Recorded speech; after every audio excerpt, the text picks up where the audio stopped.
Hi, and welcome to October 14th, 2018 is actually Clergy Appreciation Day.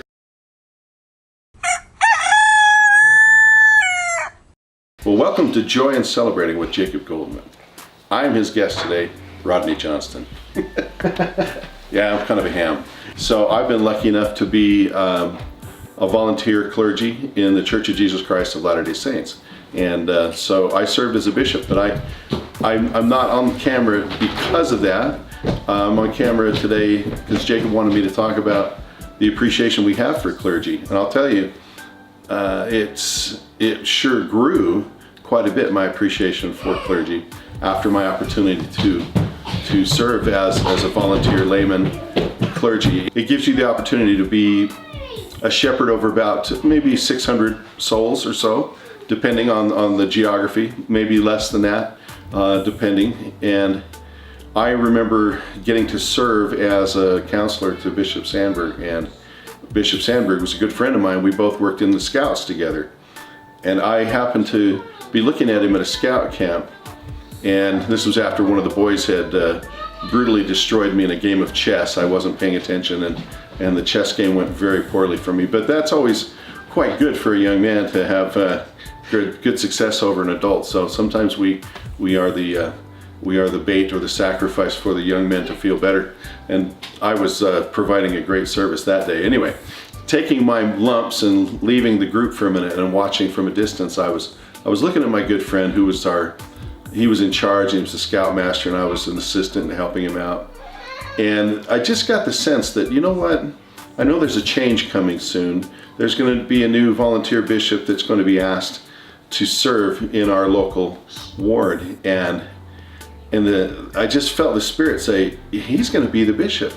And I thought, you know, he's the type of man that I would support and sustain, and I fully endorse that, and I think that's great. So I got this premonition that he was going to be the bishop. And then the Spirit said to me, and you're going to be his counselor. And I kind of chuckled, and I was like, oh, okay.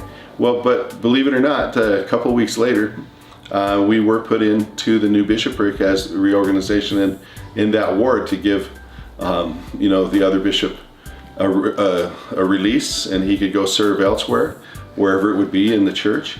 And I was put in place as a counselor to Bishop Sandberg. So I got to see and learn to appreciate even more the love and service that comes from clergy. And so from my perspective, having that firsthand knowledge of what a bishop or a clergy in my own faith was doing, and then being given the opportunity to step into that role a few years later, it was pretty amazing to know how many people are praying for you and hoping that you're doing well, and with the specific nature of being all volunteers. All of the bishops in the Church of Jesus Christ of Latter-day Saints have their own jobs. We work and provide for our families just like everyone else in the ward.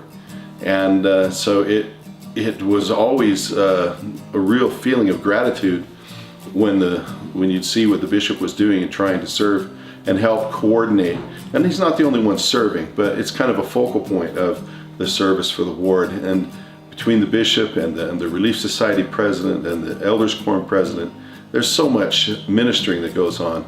And we even have older couples who have retired, and they've decided they want to serve and come and be a part of the blessing of clergy in the Lord's kingdom, you know, to take care of his sheep and to look after them and to minister. And we have been so blessed in this area to have these missionaries who have retired, who then turn their lives back to the Lord and say, okay, where do you want me to serve? And they've been called to help us in our area and blessing the lives of many, many souls. And that support and that love is very appreciated. And so when it came time for me to have an end to my service as a bishop, now I'm currently serving as a young men's president, so I'm working closely with the bishop again. But as the new bishop was put into place and the vote was taken to sustain him, and that's an important thing in the restored Church of Jesus Christ. When a person is appointed or set aside as a leader or called and proposed, there's a vote taking and a sustaining vote happens. And when I was sustained as the bishop, I felt a great outpouring of love from the Lord. And I know when my friend Bishop Sandberg was sustained, I truly felt that love and outpouring of love towards him. And when our new bishop, Bishop Horton, was sustained, I felt that same joy and happiness and that excitement to know that he would have a great opportunity to experience this and to be a blessing to those around him. I think no matter what church, no matter what faith you're in, any person acting as clergy who has taken it upon themselves the goal and the task of shepherding the sheep of the world, our brothers and sisters, and I don't say sheep as in blindly following, I mean as the fold and the flock of God. It's a great calling, and it's wonderful to be able to have those opportunities and for people to step into those opportunities. Some who you might not have thought beforehand, and once they serve in that area, you'll, wow, that was an amazing choice. That was really what our area needed at that time. So I'm truly grateful for clergy.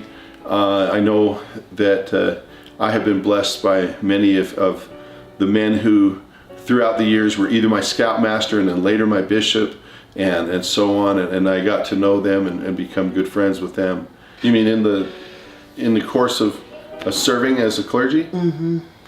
Well, I think one thing that stands out to me was the very first day when they, in our meeting as a transition takes place and the new bishop's name is mentioned and everybody raises their hands to sustain. One of the little girls from a family, a dear family in our ward, who knew that I could talk like Donald Duck, was really rather worried about something that was on her mind. So as soon as the meeting was done, as she came up to me and tugged on my suit coat, she says, "Can you still talk Donald Duck?" And I said, "I can still talk Donald Duck, but I probably won't do it over the pulpit." So. But that was a big concern to her, and I was glad that little silly things that we learn and talents we might have that bring smiles to people's faces, that she was worried that, oh no, now that he's the bishop, maybe he can never talk like Donald Duck again.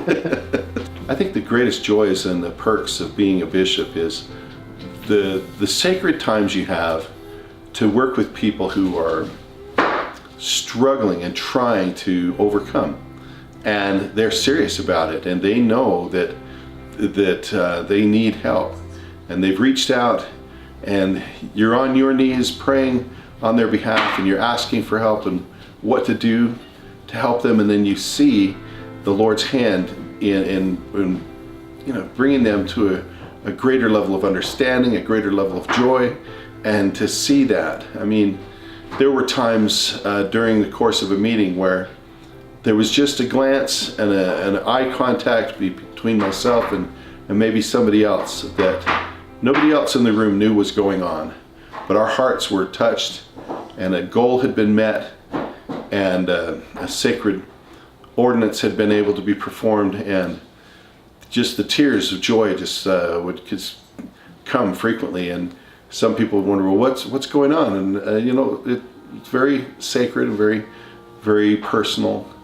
But it's hard to give any quantitative value to what that means. I can't even express how amazing that is to see somebody overcome. Yeah, that's probably the greatest joy. To come together as a group, a congregation, to worship together, there's no real substitute for that. And I know some people are turned off by things that they've seen or felt or heard some places, but when you can truly overcome your own pride and recognize that you're a sinner and a broken person just like everybody else, and that the only way any of us make it back is through the atonement of Jesus Christ, and when we break that back down and we step back enough that we give room for mistakes for other people.